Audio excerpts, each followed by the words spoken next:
Hi, I'm Rob. And I'm Rob. And this is Ask Rob and Rob. Welcome to Ask Rob and Rob. You know how this works, so let's get straight into it. We've got 2 cracking questions coming your way. Let's have a quick recap first of how you send in your own cracking question. Yeah, you can leave us a voicemail on 013 808 00035, or you can go to propertyhub.net/ask and leave a message that way. And you know what? If you've listened to a few of these episodes, you probably know all that off by heart. So let's get to the good stuff. Let's get to our first question. And that comes in from George. Hi, Rob and Rob. My name's George. I'm looking to rent out 2 properties that me and my partner both own. And we're looking to rent those out through an estate agent just because we're not as hands-on as other property investors necessarily. I'm just wondering, what is your sort of advice, guidance, etc., on what to look for when choosing an estate agent to use to rent out your property? I love the podcast and look forward to it. Cheers. Bye-bye. Hey, George. Thank you for your question. And you know what? I don't blame you. It can be hard work managing a property. But you know what else can be hard? Managing a property through a letting agent if you get it wrong. Because not all letting agents in life are created equal. Like any other business, you get good businesses, bad businesses, and average businesses. So it is worth putting the time in to choose a good one. And I'm glad that you seem intent on doing that, because now you're going to benefit, but hopefully everyone else who's listening will benefit as well. So there's a few things you can do. So just general research, looking at their website, looking at any reviews, looking at what they offer as a service, because be careful of the charges. The headline numbers don't always indicate all the charges. So get full list of charges from all those you're considering.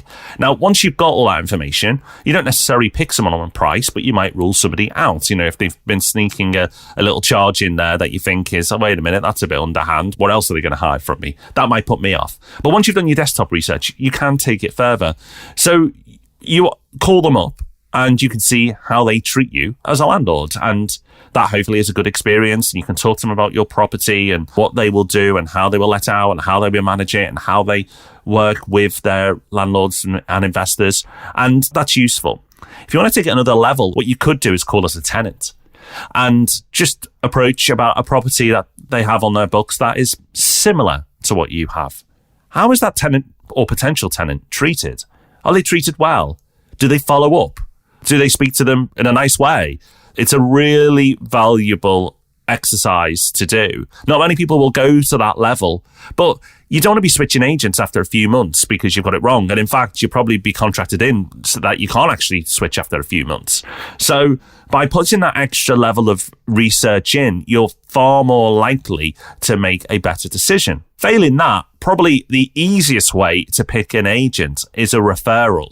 If you know and trust somebody and they have their properties managed already and they recommend an agent to you, well, then you probably should give that serious consideration, because it's beyond research at that point. They've got active experience of working with them. But if you don't have a referral or a strong referral, so not someone going, yeah, they're okay.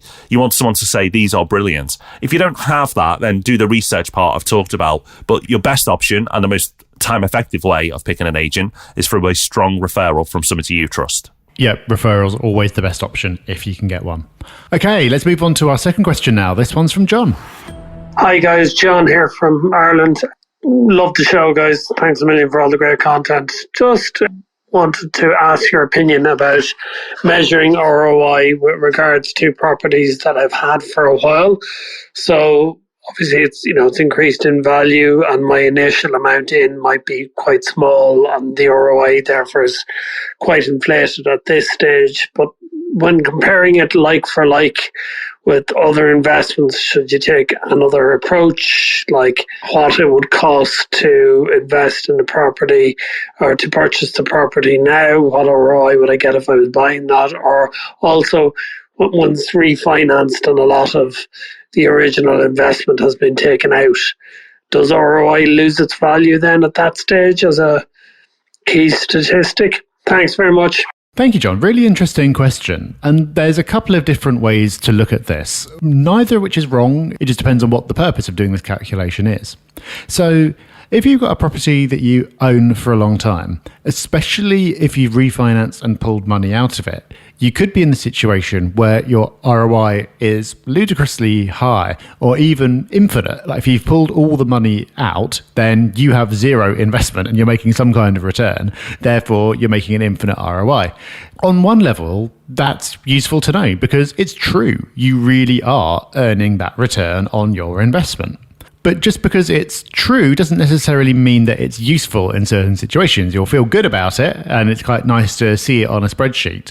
But what do you do with that information? This is where you might actually prefer to come back to a more simple calculation like gross yield, because that is what a potential purchaser of your property would be looking at. So say that you bought a property when it had a yield of 8%, and now the yield has fallen to 4%. What that probably tells you is that the value of that property has gone up, and that is the return that somebody who bought the property off you today would be making. So that might lead you to think, would I buy this property today? No, I probably wouldn't buy it at the current price for that level of return. Therefore, it might lead you to sell that property now because you believe it's had the majority of the growth that it's going to have, and go and reinvest that money in an alternative property or even an alternative asset class elsewhere where you believe that the return on it will be better.